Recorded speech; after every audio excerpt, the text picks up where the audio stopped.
محمد صلاح قال إن أكبر تحدي ليه في حياته كان لما سافر سويسرا. بعد ما بقى نجم ومعروف في مصر، فجأة راح هناك محدش يعرف عنه حاجة.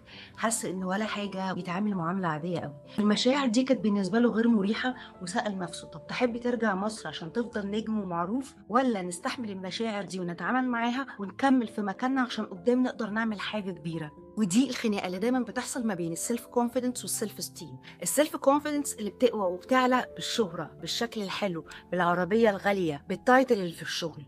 والسيلف ستيم هو أنا من غير كل الحاجات دي. أنا ببص لنفسي إزاي لو اتاخد مني الشهرة والشكل واللبس والممتلكات؟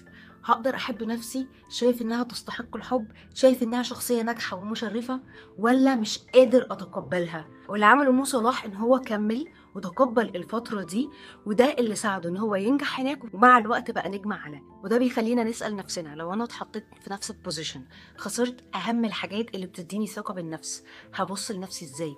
هتقبلها، ولا هبقى مستعدة أتنازل علشان أرجع الحاجات دي تاني؟ وإيه هيبقى تمن التنازل؟ ولا ده هيخليني أتعلم إن أنا أحب وأحترم نفسي وأدعمها، ويبقى عندي كومباشن تجاهها من غير أي حاجة؟